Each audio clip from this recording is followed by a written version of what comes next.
আসসালামু আলাইকুম, আমি শিল্পী। আজকে আপনাদের সাথে মাড কেকটা কীভাবে তৈরি করেছি সেটাই আপনাদের সাথে শেয়ার করলাম। এই মাড কেকটা আমি এক 9 ইঞ্চি মোল্ডের মধ্যে তৈরি করেছি। এটা কিভাবে তৈরি করলাম সেটাই আপনাদের সাথে শেয়ার করছি। এখানে আমি 225 গ্রামের মতো বাটার গলিয়ে নিয়েছি, সাথে 120 গ্রাম পানি দিয়ে তারপরে 50 গ্রামের মতন কোকোয়া পাউডার মিক্স করে নিয়েছি। মিক্স করে হালকা ঠান্ডা করে নিয়েছি। এখানে যা যা দিচ্ছি 250 গ্রামের মতো 250 গ্রামের মতো আমি ময়দা দিয়েছি। 250 গ্রাম ময়দা 1 কেজি কেকের জন্য, এই উপকরণটা 2 পাউন্ড কেকের জন্য 250 গ্রাম ময়দা আর 300 গ্রাম চিনি দিয়েছি। চিনির পরিমাণ একটু বেশি লাগে, এখানে আমি 300 গ্রাম চিনি দিয়েছি। সাথে দিয়েছি বেকিং পাউডার হাফ 4 চামচ। সবগুলি মিক্স করে নিয়েছি। খুবই মজাদার হয় এই মাড কেকটা। আমি যেভাবে রেসিপিটা দিয়েছি বাসায় একবার ট্রাই করবেন। যারা কেক তৈরি করেন তাদের জন্য বলছি, তবে এটা চুলায় ভালো হয় না। আপনাদের যারা ওভেন আছে তাদের জন্য এটা প্রযোজ্য, চুলায় এটা ভালো হয় না। হাফ চামচের মতো বেকিং সোডা, তারপর বেকিং সোডা 1 4 চামচ, বেকিং পাউডার হাফ 4 চামচ, আর জিএমএস পাউডার হাফ 4 চামচ, লবণ হাফ 4 চামচ। শুধু বেকিং সোডাটা 1 4 চামচ। এখানে আমি 2 টেবিল চামচের মতো গুঁড়া দুধ দিয়েছি টেস্টের জন্য।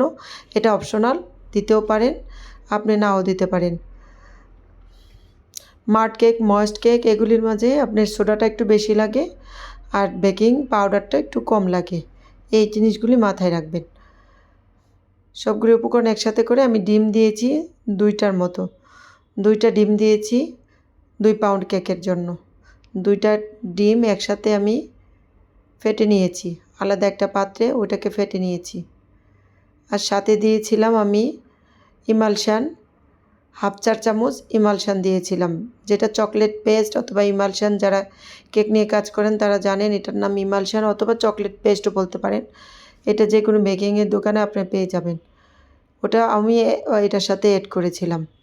2টো ডিম আমি এখানে ফেটে দিয়ে দিয়েছি সাথে। খুবই মজা হয় এই কেকটা, বাসায় একবার ট্রাই করবেন। যাদের ইলেকট্রিক ওভেন আছে অথবা কেক নিয়ে কাজ করেন তাদেরকে বলছি এই কেকটা একবার বাসায় ট্রাই করবেন। এখনের বাচ্চারা আসলে যে আগে ব্ল্যাক ফরেস্ট বা আপনার এই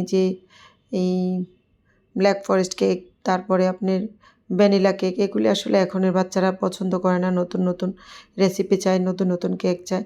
আমি যেটা চুলোর মধ্যে রেডি করে রেখেছিলাম বাটার আর কোকো পাউডার পানি, ওইটাকে আমি মিক্স করে দিয়েছি। যেটা আমি মিক্স করে একসাথে রেখেছিলাম ওইটা মিক্স করে দিয়েছি এখানে। খুবই সহজ, এবং এখানে সবচেয়ে প্লাস পয়েন্ট হচ্ছে বিটারের প্রয়োজন হয় না, ইলেকট্রিক বিটারটা দরকার হয় না। বিটার ছাড়াই এই কেকগুলি হয়, খুবই মজাদার হয় এই কেকগুলি। এটাকে মেল্ট করে নেবেন একসাথে, সবগুলো উপকরণ দিয়ে একসাথে মেল্ট করে নেবেন। আমি 120 গ্রাম পানির মধ্যে পানিটা গরম করে কফিটাকে রেডি করে রেখেছিলাম। এই কফিটা 120 গ্রাম পানির মধ্যে দিয়েছি, ওই গরম সহকারে আমি ওভেনে গরম করে নিয়েছিলাম, ওটা আমি দিয়ে দিয়েছি এখানে। সাথে চকলেট পেস্টটাও দিয়ে দিয়েছি। সবগুলো উপকরণ একসাথে করে আমি এটাকে ভালো করে মেল্ট করে নিয়েছি। সবগুলো একসাথে মেল্ট করে নিয়ে তারপর আমি 9 ইঞ্চি মোল্ডে এটা 9 ইঞ্চি মোল্ডে আমি দিয়েছি। এটার জন্য একদম পারফেক্ট হচ্ছে, আপনি যেহেতু 2 পাউন্ড, এটা 9 ইঞ্চি মোল্ডটা এটার জন্য একদমই পারফেক্ট।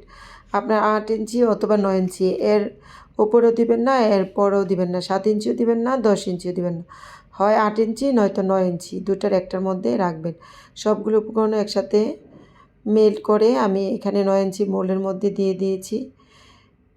লাস্টে যখন আপনি কফিটা দিবেন সেটা একটু গরম দেওয়ার চেষ্টা করবেন, একদমই গরম, যেটা মনে হচ্ছে পাক উঠে যাবে, বলক উঠে যাবে এরকম। ওটা দিয়ে আমি প্রিহিট করে রেখেছিলাম 10 মিনিট আগেই, সেটা দিয়ে তারপরে আমি ওভেনের মধ্যে সেট করে দিয়েছি। আমারটা গ্যাস ওভেন, আপনি ইলেকট্রিক ওভেনে করতে পারেন, গ্যাস ওভেনের তাপটা একটু বেশি, আমি গ্যাস ওভেনে করি। এটা যখন ফেটে যাবে তখন বুঝবেন যে এটা পারফেক্ট, কারণ এই কেকটা ফেটে যাবে। ময়েস্ট কেক, এই মাড কেক, এই কেকগুলি, মোজ কেক, এগুলি ফেটে যায় আসলে। ফেটে গেলেই বুঝবেন যে না এটা পারফেক্ট হয়েছে।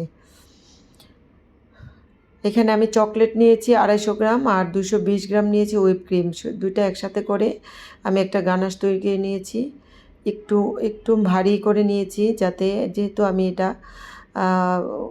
এটা দিয়েই আমি পুরো কেকটা কভার করব, তাই আমি হুইপ ক্রিমটা একটু কম দিয়েছি, 120 গ্রামের মতো দিয়েছি। এই পুরোটা দিয়ে আমি এটাকে আসলে কভার করব। এখানে ক্রিম হয় না, কোনো ধরনের ক্রিম ইউজ করা হয় না, চকলেটের উপরেই ডিপেন্ড করে কেকটা, তাই এই কেকটা খুবই টেস্টি।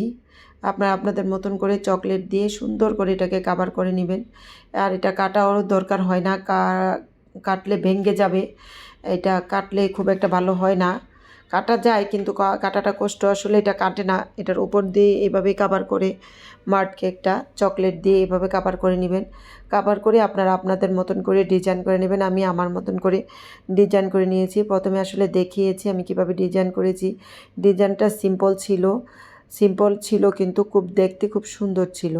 আমি চকলেটটাকে গ্রেট করে সাইডগুলো দিয়েছি, আর মাঝখানে অল্প একটু কেকের গুঁড়ো আমি উপর দিয়ে দিয়েছি। কেকটা সমান করার জন্য উপর থেকে একটু কেক রেখেছিলাম, ওটাকেই গুঁড়ো করে দিয়েছি। বাস, কেকটা এত সুন্দর হয়েছে, দেখতে একদমই ইউনিক মনে হয়েছে। আমি সবসময় নিজের মতো করে কিছু করার চেষ্টা করি, কাউকে ফলো আসলে করি না। নিজের মতন করে একটা ডিজাইন তৈরি করার চেষ্টা করি। যদিও কখনো কোনো অবস্থায় আমি ডিজাইন দেখি, তাও আমি আবার নিজের মতন করে ডিজাইনটা করি। এটা আসলে আমার করতে ভালো লাগে, তাই আমি করি। তাছাড়া কাস্টমাররা যখন আমার কাছে নিজেরা কোনো পছন্দ করে দেয় যে এই ডিজাইনটা করে দিতে হবে, তখনই আমি শুধু ডিজাইনটা মেক করি। এছাড়া আমি নিজের মতনই ডিজাইন করার চেষ্টা করি। যদি কাস্টমাররা আমার উপরে ডিপেন্ড করে যে আপনার পছন্দ মতো দেন, তখন আমি নিজের মতন করে ডিজাইন করে দিই। এটাও একটা অর্ডারের কেক ছিল। আলহামদুলিল্লাহ, কেকটা ওরা খুব পছন্দ করেছে। যার বার্থডে সে তো খুবই পছন্দ করেছে। আপনারা ভিডিওটা শেয়ার করে দিবেন, সবাইকে দেখার সুযোগ করে দিবেন, এবং আমাকে ফলো দিয়ে রাখবেন নতুন নতুন রেসিপি দেওয়ার জন্য। আমি কুকিং বেকিং দুটাই এখানে নিয়ে কাজ করি। তাছাড়া যদি কেউ অর্ডার করতে চান, অবশ্যই অর্ডার করতে পারেন। আমার নাম্বার দেওয়া আছে, আপনার নাম্বারে যোগাযোগ করতে পারেন, অথবা মেসেঞ্জারে যোগাযোগ করতে পারেন। নাম্বারে যোগাযোগ করলে আমার জন্য সুবিধা হয়, আপনার নাম্বারে যোগাযোগ করবেন।